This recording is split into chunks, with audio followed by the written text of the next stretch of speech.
Governor Little, thank you so much for taking the time today. My pleasure. It's always great to get together with you, and we're in the middle of Boise Entrepreneur Week. Boise and Idaho in general is enjoying such robust business growth, especially within the small business area. What do you attribute that to? Well, it's always kind of been in our DNA in Idaho to be small business. We have done some things policy-wise in the state that we believe kind of helps that along. But a lot of it's just the DNA. People, there was a time when Idaho was the headquarters to a significant number of Fortune 500 companies. Those, as often is the case, but we're having a whole reemergence of that. Cradle Point, Clearwater, there's about 5 of them just in the last 6 months here in Idaho that have happened.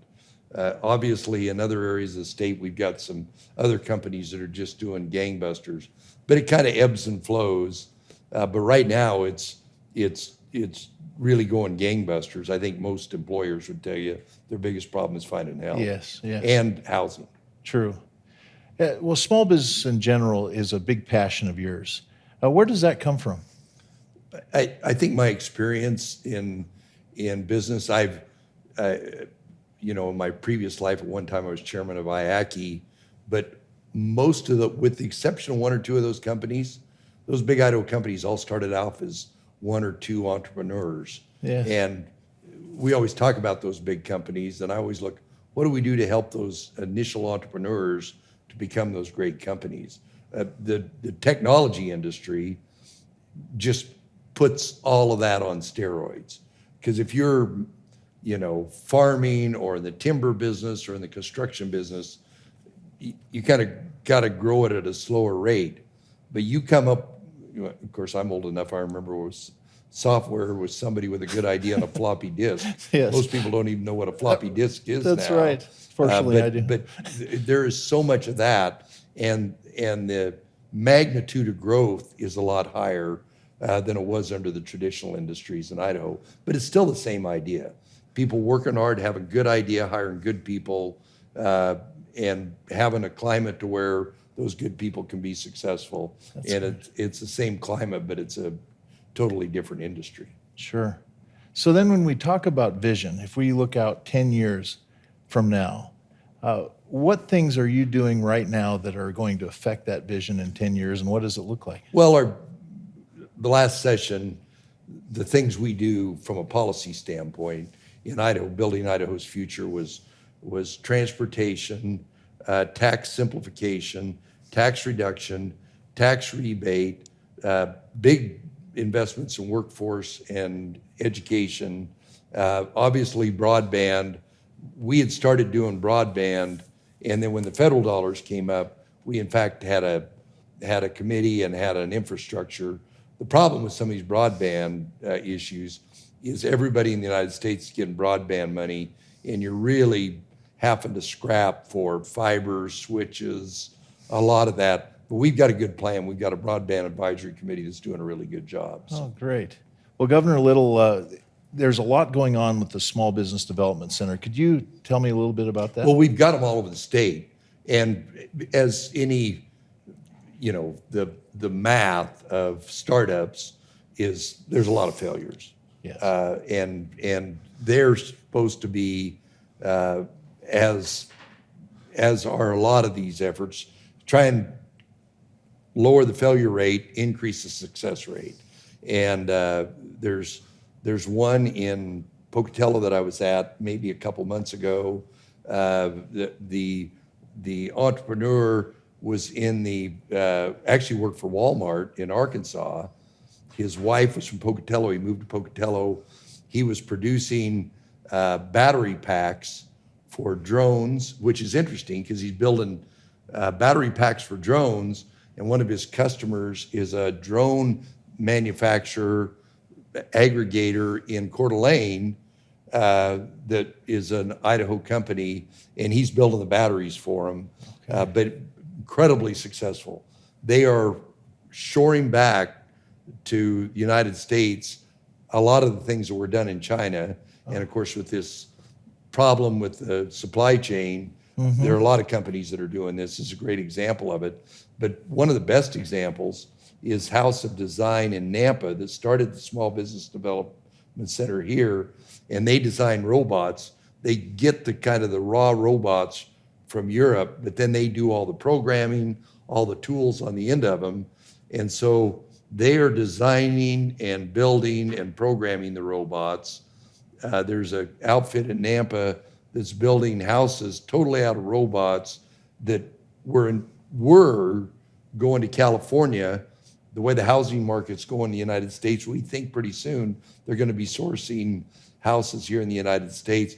But I mean, these are small, 2 people, 1 person that are now creating great jobs for everybody. A lot of them are obviously fast-growing technology areas, and it's really fascinating. But the small business development centers, there's a lot of them, and what we try and do is help those people with good ideas increase their success and, more importantly, lower their failure. Some of them have to hang around for a while until they reach critical mass. Yeah.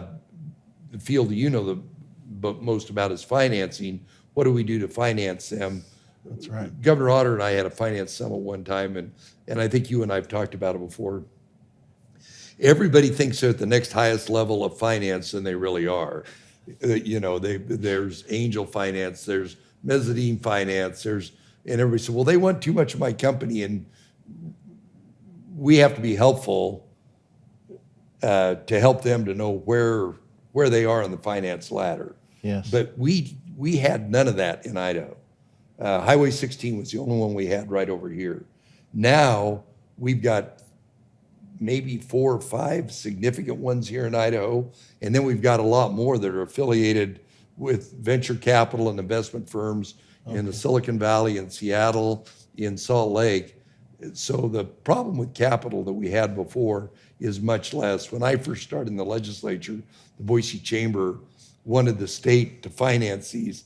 I said, I know enough about banking that they're a lot smarter than we government guys are. We probably ought to facilitate bankers and other people instead of having the state do it. But we've reached critical mass in a lot of these areas to be able to finance these people, mainly because we've got a much more mature technology industry and there's more people that understand it. But there's so many segments of technology. Yes. There's the medical side, there's a biotechnology side, there's software, all kinds of different software. And of course, now there's a field that you're on the committee that we didn't even know 10 years ago, cybersecurity. Yes. The cybersecurity business, I chaired the cybersecurity task force for Governor Otter. Then we put together the cybersecurity committee that you're on, but we put grants available to the institutions. Just this week, the new College of Eastern Idaho got certified at the federal level to do the training for cybersecurity. That, along with the University of Idaho, Boise State, and Idaho State, and of course all the work they do over at the lab. So there's a lot going on in cybersecurity. Oh, and there's such a need for employees in that area. If you look at the numbers, everybody's got to be a cyber. Something's got to give at some point That's in time, right. because it's almost logarithmic, the growth you have to have in cybersecurity. Yes. We're going to have to probably change some of the software that we purchase and some of the vulnerabilities in it, so that if you're in an area, but everybody's going to have to embed cybersecurity into their business model. So important. Yeah. Yes. So when you're talking about the Small Business Development Center, how does the SBA have That's one of the there's most of them are federally. There's a lot of federal funding. The state helps a little bit, but really the secret to any one of these is having somebody there that's passionate, that understands it, that can have somebody come in and give them their business plan and say, you might not want to do that. Yes. Or that's incredible, and we'll help you. But everybody started off as an entrepreneur. Particularly the people that did it 3 or 4 times, they're the most valuable because they know where the pitfalls are. Yes. They can tell you, please don't do that. I did that. But once in a while, one of these guys will say, I'm going to do it anyway. There'll be a breakthrough, so incredible, in this rapidly changing world. Very seldom do I say that will never work, because I've been proven wrong time and time again. Yeah, that's true. Well, we've seen a huge growth at Bank of Idaho through the SBA lending as well as commercial and industrial lending. It's just been booming. And it's a passion of mine. I love small business. I grew up in a oil distributor gas station business my dad ran.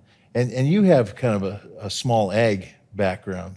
Well, I'm pretty fortunate that I had an ag background. Yeah. And then some friends of mine, I got into actually manufacturing as an investment. And then I was on a bank board. So I've kind of seen it from three different angles. Yeah. I've never been immersed in high tech, probably because I'm so old. But I know a lot of people that are really old that understand it as well as anybody. But we've got some real pioneers here in the Valley. You know, Kevin Learned, Kevin Learned and Gary Mon started Learned Mon, which was one of the first ever bank software companies in the United States. And started it right here. And then Gary went on to start Fisher's Office Equipment. Yes. Kevin went on to be president of the College of Idaho. And Kevin has done this enough that he's one of those old sage guys that these young guys go to. And Kevin says, that might not work so much. He's really an expert. But the fact that now we've got people in Idaho that have kind of gone through this is very helpful, and they couldn't be more generous with their time. And there's a lot of people that came when HP came originally. I was actually at an event in Idaho with one of the senior vice presidents from HP. He's now with a different firm. And we were talking about Ray Smellick, who was the guy that brought HP to Boise. Ray and I served on the board of IACI together. Oh. And I remember him at the airport. He had this disk drive that was about this big and about that thick, that I think's probably got the same capacity as my phone. Yes. But it was the cutting edge. And then, you know, the laser print division that was here, the memory division was here, and then all the incredible companies in the Boise area that spun off of, you know, Extended Systems, just a whole bunch of them that spun off HP. And then, of course, on the memory and semiconductor side, the incredible growth. I had a high school kid sitting here yesterday that asked me, and he was Alan Noble's grandson, and Alan Noble was one of the founders of Micron. Yes. A potato farmer, you know, two brothers from Blackfoot, Idaho, the Parkinson brothers, Jack Simblot, a potato farmer, Ron Yonke, a machine shop owner, Tom Nicholson, a kind of a cattle rancher car dealer. Yes. Those were the money behind those two brilliant brothers from Blackfoot. Yes. And a couple other guys. That now it's the largest memory semiconductor company in the United States. Gosh, that's amazing. So, well, and the other thing that's really incredible about the state of Idaho is the diversity that we have in all these different industries. Like you're saying, with technology, agriculture, timber. I mean, there's just so much diversity in our economy. If you look at agriculture, look at the old agrarian industries, we've got the most modern sawmill in this hemisphere. We got the most modern potato plant. We got the most modern yogurt plant. We've got many of the most modern food processing plants. Idaho's been a place where entrepreneurs and big companies could change rapidly and adapt to change. But all that stuff going on in those old food plants is very high tech, very sophisticated. Yes. The Sawmill of Lewiston it is going to be almost, at some point in time, fully roboticized. Now, there'd be a lot of jobs on the outside and the inside, but it's mind-blowing. But that's the mill. A sawmill job today, one person in the woods today does what 12 used to do. Oh, gosh. And it's because of the sophisticated equipment they have now. But the bulk of the growth in the Boise Valley has been, you know, the Clearwaters, the Cradle Points, the Counts, and all of those have been purchased, bought out. A lot of capital's come to the community. A lot of that capital those people that were there, depending upon how the arrangement goes, are going to go out and start other companies and mentor some of the young people that are here. So it's pretty exciting. It is. And that kind of, when you talk about mentoring, what would be the number one piece of advice that you would give to a new entrepreneur? I actually got this from my wife, talking to our sons, and that's make good choices. And it's what you do with your time, who you affiliate with, but really it's important who you pick as a mentor.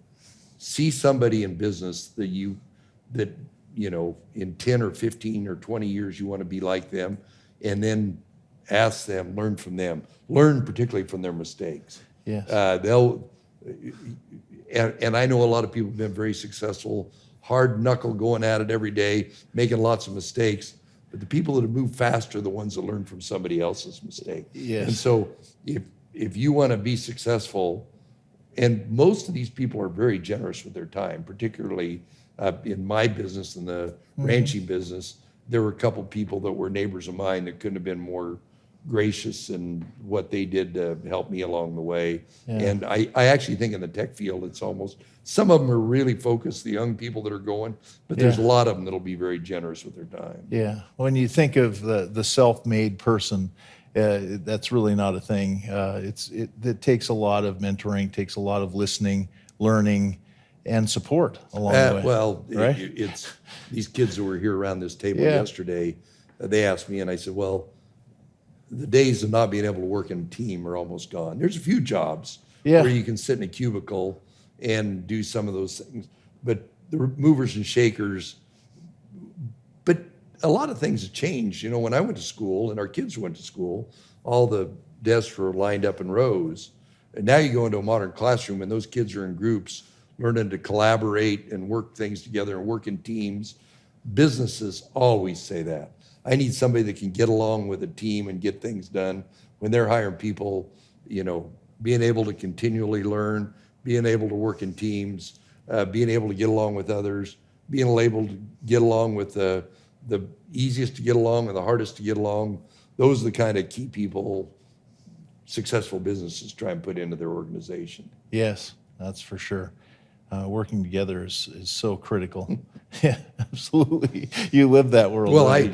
I mean, my job, people ask me about it all the time. My job, I was really lucky that Governor Otter gave me some experience, but when we went through our transition, you know, our cabinet members and my staff, our ability to cope with COVID would have been incomprehensible had I not had a team that I knew I could rely on that was going to give me good information and not put too many choices in front of me, but put the important choices in front of me. And I like I said, some of my mentors taught me that. I had one mentor in particular, and he had a pretty short temper. When we got mad, he'd just chomp down on his cigar and march off. And he would do the right thing and always had good people. Matter of fact, two of my key employees I got from him after he passed away. Oh. But it's, you know, the ability to recruit, to recognize first, recruit and retain good people is incredibly important. Yes. And what would be the number one thing you look for in recruiting? Kind of a passion to get things done. I've got a pretty simple mission. My mission is I want all our kids to choose to stay here now and in the future. And so whether it's a good job, better education, quality of life, fill in the blank. Yes. And that they bought into that mission, but then they ask critical questions at the right time and, you know, get the work done. And I'm very, very proud of my staff and my cabinet members. That's great. We've had very low turnover.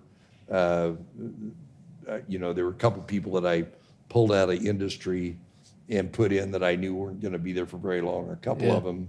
But other than that, we got along great. Oh, they're great to work with too. I've had the pleasure to work with some of them. Yeah, So one area that we're growing very rapidly is in the real estate area, commercial real estate as well as residential.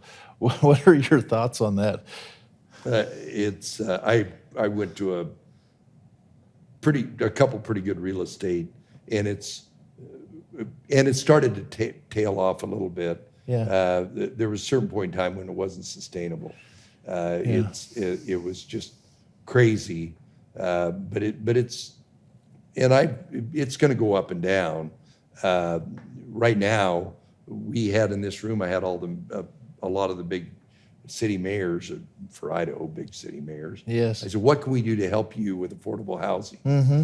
And most of the solutions are at the local level. We'll probably maybe take some of the federal dollars and make some bridge financing available for people that are specifically doing low-income housing. But some of the larger people, the larger employers, are going out and, buying housing, building housing for their employees, Wow. particularly the resort areas. They've just gone out and tried to, in these areas that are really, really challenged for housing. But it's all over the place. I go back to the company that's building the houses out of robots. Yes. Our housing price gets up there. Some of those will be scalable into Idaho. Interesting. I don't think we're there yet, but we're getting closer.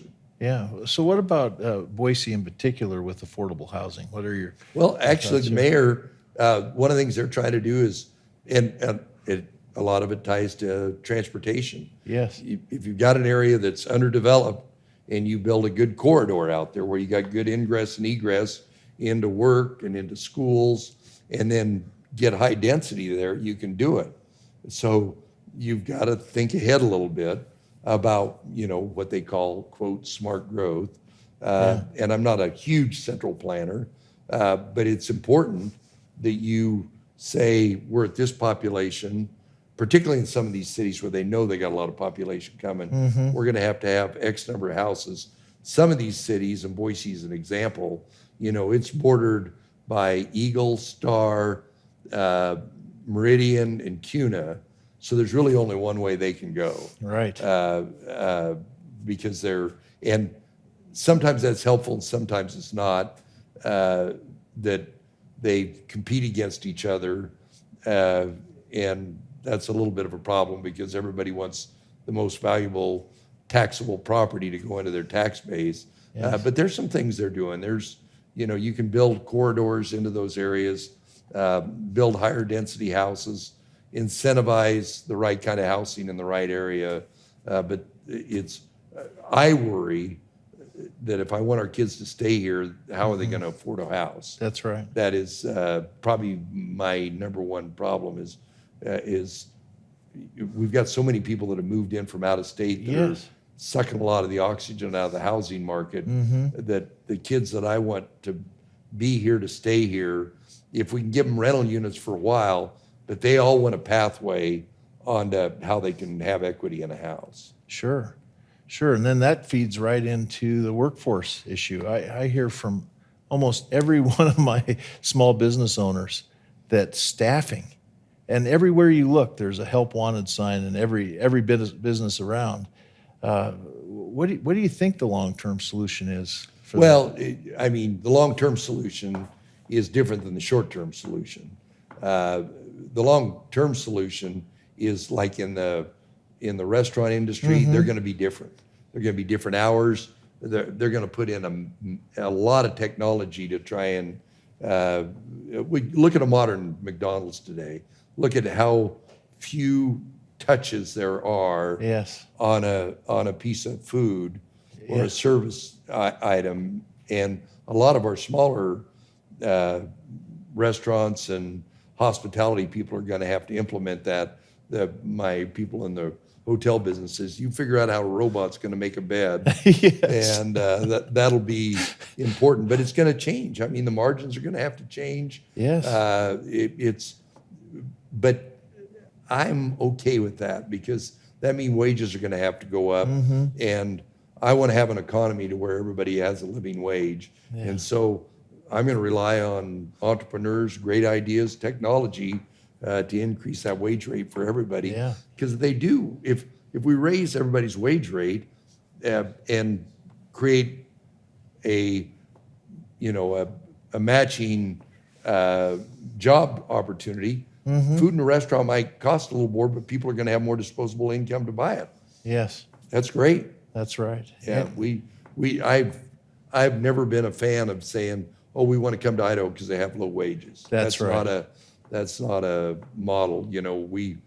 From the entrepreneur standpoint, we're rated number one out of all the states for job creation, and those guys want opportunities to be successful, and we want to continue to stay that. I see we got a couple states that are kind of nipping at our heels. Yes. And so I got to keep creating jobs so we stay number one. That's right. In the That's right. entrepreneurial communities. Yeah, well, and I think that breeds for these entrepreneurs to try to find ways to be more productive and efficient and use technology to leverage. Yeah, there's a lot of that going on. Some industries just require a lot of labor. Yes. But like in the construction industry, you don't have to be a very big contractor to say, on the weekends, I'm going to take my best equipment operator or my best, whatever it is, fill in the blank, framers, concrete guys, and we're going to train other people out there. The larger contractors are doing a lot of that. Some of it we're going to have to do through our career technical education and community colleges. But there's a lot of companies that are doing all their own training right now. So That's great. Well, Governor Little, thank you so much for taking the time and for your vision and for all you've done for small business and for the state of Idaho and all of our citizens. Thank you. Keep charging forward. Thanks so much. Thanks, Jeff.